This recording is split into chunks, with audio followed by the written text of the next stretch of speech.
good. Good morning, everyone. Welcome to the Facilities Committee meeting of the Union County Board of Education. I call this meeting to order. We have all 4 members of our committee here this morning and staff. I need an approval of the agenda. Yep. Okay, we need to remove the bond projects. We're not ready to have that discussion yet. Okay. And we need to add a discussion about the Student Realignment Committee. Okay. I can do that. To discuss core and grandfathering. Correct. We also need to add roofing consultant. Okay. And we need to discuss Cox Road land. Okay. So the very first thing on the agenda, okay, so we'll delete the bond project status and recommendations and put that on the agenda for the next meeting. The very first thing under open session is Matthews Road right-of-way request. That is Cox land, so we'll add 2 discussions under that, starting with the right-of-way and then the property itself. Is that good, Ms. Merrill? Yes, that works. Okay. And then student realignment, we will put just above the construction update. And a roofing consultant just after that. How does that sound? Okay, so before the construction. Yes. Okay. Yeah. That's good. Is that good? Anyone else have any changes? Okay, I'll second that. All those in favor? Aye. Okay. Moving on to the approval of minutes.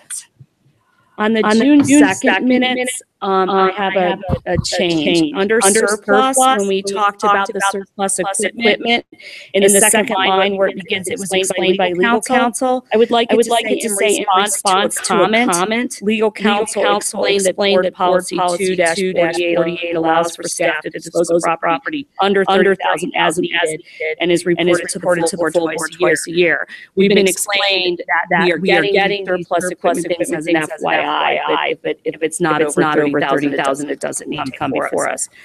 And then on the next page, under the K-12 insight, I changed it second to last sentence at the end.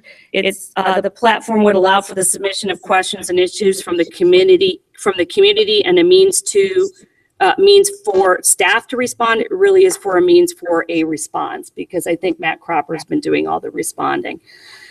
And I have just a couple other little nit changes with respect to the Monroe High School bond project.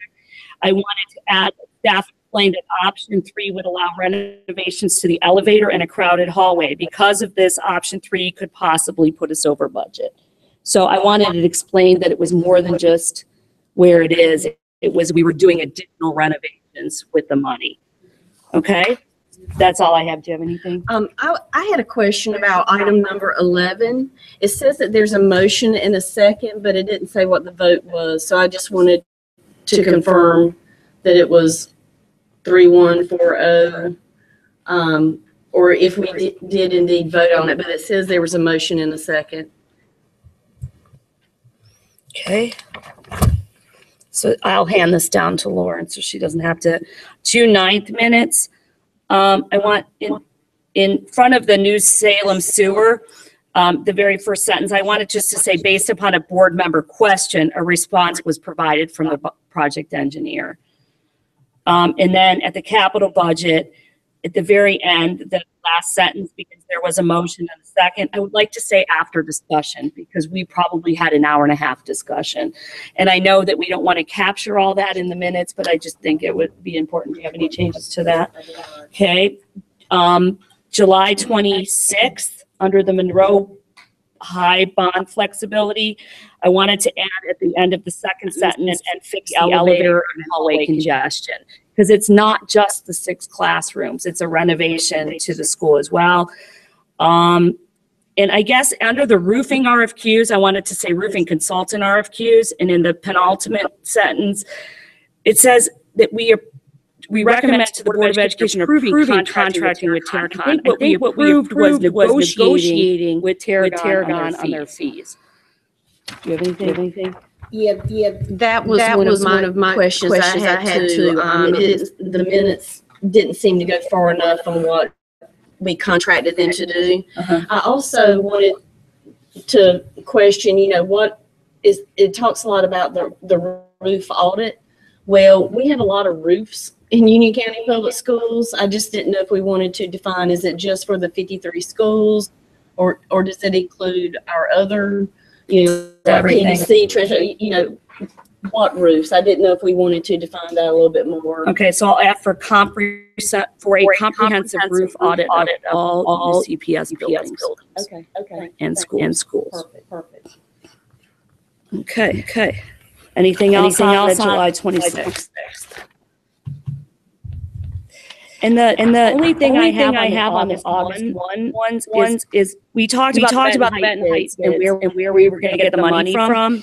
And it's $6,813 remaining in the $9.5 million budget. That was 15-16 roofing, right? I would always just like to I didn't look it up. I meant to. It's on our spreadsheet.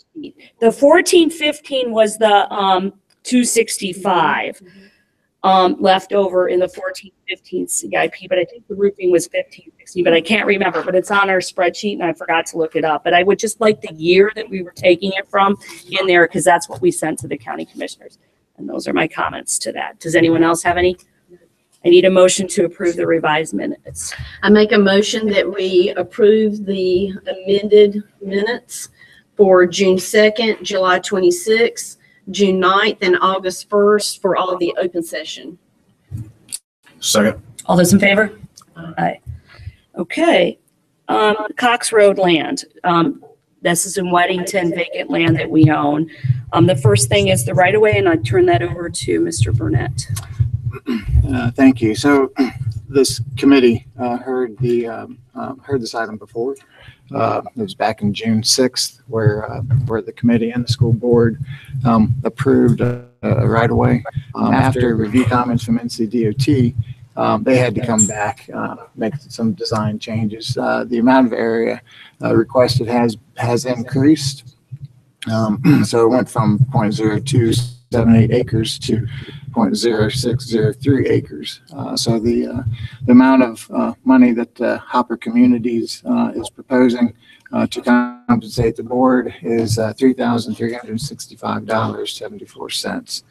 So that's the recommendation, is that the committee approve the fee proposal of $3,365.74 from Hopper Communities. The motion to approve, or to recommend to the Board of Education to approve the revised right-of-way. I make a motion that we approve the changes to the Matthews-Weddington Road right-of-way request from 0.0278 acres to their new request 0.0603 acres, to make this recommendation to the full board. A second? I'll second that. Any discussion? All those in favor? Okay. And Second, I was going to say, the second part of that item is Cox Road discussion, and staff is requesting that we pursue an appraisal of that property so we can determine what the land value is. Okay, that's great. We've had some interest in that land, so I think that's a good way to start, is to proceed with an appraisal and go from there. Anyone have any?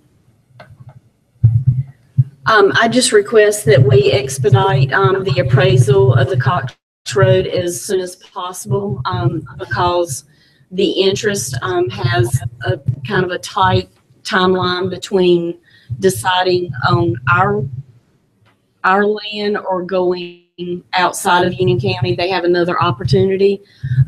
So it's pretty urgent that we get this done quickly. I think realistically, we would try to have it for this committee next month. Worst case would be the following month, or maybe a special called meeting if that's what it is needed. I would say, I don't know if we can wait until next month's committee meeting.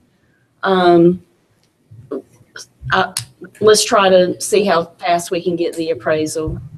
because within 90 days, they're going to make, or less than 90 days at this point, they're going to make a decision. The Union County is their first choice, but they could begin the project at another location today. We'll do the appraisal as soon as we can, and then if we have to, we can send that information to you all as a committee and the board, and then call a special called meeting for that item only if we have to. Exactly. Thank you. Ms. Heindel and the committee, I just want to say I've been informed we're having some technical issues with our live streaming. We've called some staff down to come and help us. I suggest we keep going. The feed and the sound is apparently working, but the video is dropping and coming back on. So I just want to let you all know that we are having some technical issues, and our apologies to anyone who's watching right now. We're trying to fix it. Okay, great, thank you. The next item on the agenda is the Monroe High consultant change. So we've been informed from Bergman and Associates, the consultant on the Monroe High School project, that they will no longer be providing architectural services. It's a firm decision that they're going to be focusing on engineering. So they have asked that they can withdraw from the contract. We're working with the attorneys to kind of go through that process. We're just now starting correspondence back with the firm, and we'll keep you appraised as to how that process goes. But we also want to keep the project going in the event that does is resolved with that firm defaulting on the contract. We did want to propose a firm for you where and it's Morrisburg Architects that we would like to enter some fee negotiations with this firm. Morrisburg Architects currently is working for Union County Public Schools. They have worked for Union County Public Schools in the past, and those projects have been successful. And so that's the recommendation, is that we select Morrisburg to fill the shoes of Bergman and Associates. Do you know if Morrisburg was originally in the bidders for the Monroe High School project when we chose Bergman and Associates? They responded to the RFQ for the Okay. bond. Okay. For the bond. Oh, that's right, RFQ, yes. And then, anyone have any idea how much we've already paid Bergman and Associates? We paid $14,000, a little bit over $14,000. Okay. I can tell you specifically.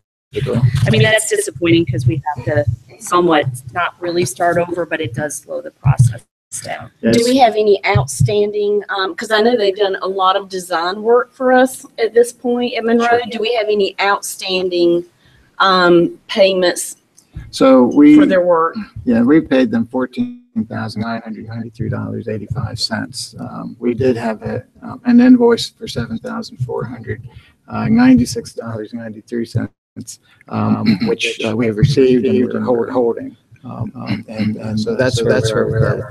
The scope of work that they have been working on so far primarily has been the auditorium. So the auditorium was CSC funded, and then we added through basically design change order the bond scope. So the bond work that they've done basically is conceptual in nature. So you've seen, and they've worked with the PAT to kind of around where that bond work is going to go. So that's that we haven't paid anything on the bond scope. I have a question. And this would be tomorrow saying you, but I don't know what the contract price was from Bergman. But before we let them off the hook or negotiate a settlement, I would like to see the price from Morrisburg, because if it's higher than what Bergman quoted us, then I think we should ask for some damages to make up the difference. So, and don't want to go too far into the details, of the discussions with legal counsel, but certainly, what your point is the damages, and we are trying to limit the damages. We can discuss that in closed session. Okay. And the auditorium plans, are they clearly done? No, they're in design development phase. And we haven't seen those. That's again part of the negotiations. We would want to see the details, how the quality of that work, how usable is that work, is how transferable is that work, and fortunately, we're not into this too far, with payment to firms. So that's a good thing. Can you refresh our memory? Is Morrisburg the potential architect? Are they working on any other designs on our other 6 bond projects? They are. They're the architects who designed the transportation facility. That's the only one. The only one of this current bond referendum. And obviously this is going to change the schedule and the timeline for our bond project. Has staff updated, or after today's discussion, will you go onto our public website to update the timeline so that someone can look and see that those dates that we previously thought for the Monroe High School obviously is going to be pushed out because of this withdrawal. So this is pretty recent. So really, we won't know the impact of the time yet. But certainly, we can put a note on the website that says, that this firm is requesting to withdraw from the contract. And that's as far as we are right now. I think it's just the January, February, March. That the timeline. That's the one I'm talking about. I would hate for a commissioner or anyone to look at that and say, well, they're behind, what's going on. So I'm just thinking that maybe we need to push that out. But we won't really know what to push it out to until we hire Morrisburg, get them involved, see what we're going to get